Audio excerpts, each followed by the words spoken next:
Just stop a minute here. Reference twice in your 30 minutes, and don't take this off of his time. You made reference. You're talking about the period of time that he was White House counsel. Yep. That material's available to everybody. You know, it is difficult when to ask a question, I have to ask the Republicans, will you allow me to ask the question? I certainly never did that when I was chairman.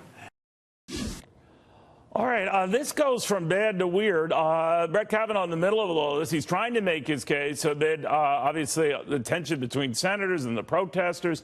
It's one for the ages here. A lot of people say you have to go back to the Clarence Thomas hearings to say anything approaching just how odd this has morphed into something far bigger than just a Supreme Court confirmation process. To former law clerk to Justice Samuel Alito, Barbara Smith. Barbara, what do you think?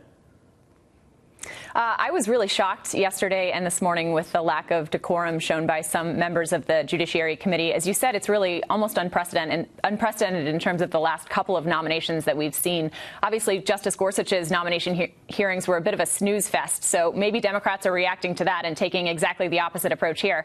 But either way, I think it's a little surprising, especially on the heels of Senator McCain's funeral last weekend and all the calls for bipartisanship and decorum in the Senate. So I really did find it surprising, Neil.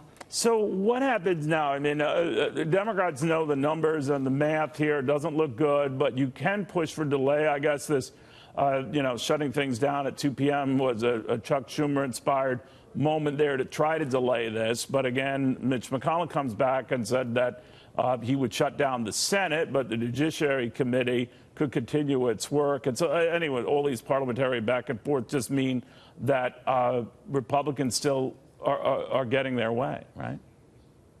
I think that's right. And frankly, if we're having a discussion about what rules we could use to block Judge Kavanaugh's confirmation, that says to me there's not a lot of substantive objection to his being a justice on the U.S. Supreme Court. Obviously, if Democrats had sort of substantive objections based on his jurisprudence or things that he has said in the past, those would be the kinds of conversations we're having. So I actually think it's a relatively good sign for Judge Kavanaugh's prospects.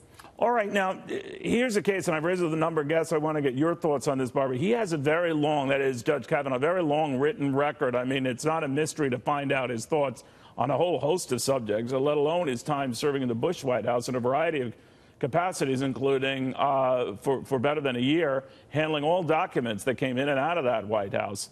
And that's the stuff that a lot of Democrats want. But I'm curious where that part goes. Democrats have been arguing that want to get their hands on that. They've only got 1 out of the 10 documents they seek, even though the number of documents they've gotten is more than we've given the last 5 justice candidates combined. So where does that stand?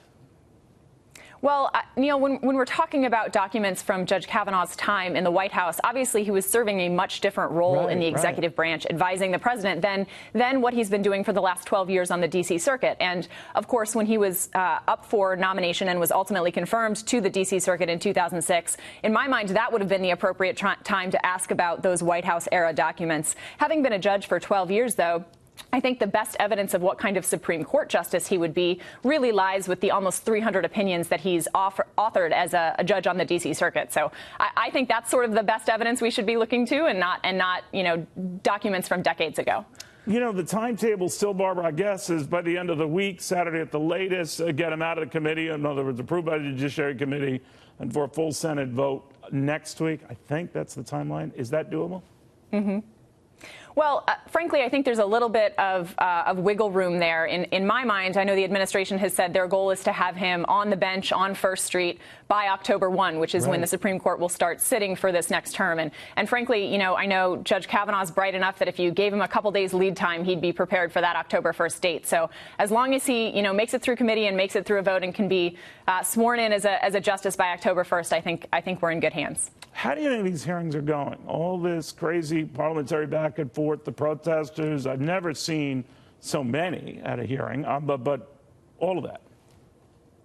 Well, certainly the volume in terms of the number of protesters that we've seen interrupt the hearings by, yelling from the gallery and having to be removed, that seems a little bit extraordinary to me. Also, the sort of level of vitriol and the amount of interrupting that occurred yesterday in what should have been a sort of boring series of opening statements and introducing the nominee before we even got to the question and answer session today. I mean, even if you look at the statements senators were making yesterday, that seemed to be a little rhetoric that was a little hotter than we're used to seeing in these types of hearings. But again, none of the criticisms of Judge Kavanaugh went to the merits of his job as a judge on the D.C. Circuit or the kind of justice he would be on the U.S. Supreme Court. Frankly, I wonder if really the anger is targeted at something else. It's not really about Judge Kavanaugh at the end of the day. Hard to say, but if I'm hearing you right, you don't see anything that's going to disrupt his getting to the Supreme Court. I think Republicans have the votes to confirm Judge Kavanaugh, and he will soon be Justice Kavanaugh, much to our benefit. All right. Thank you very, very much, Barbara Smith, former law clerk to Justice Alito.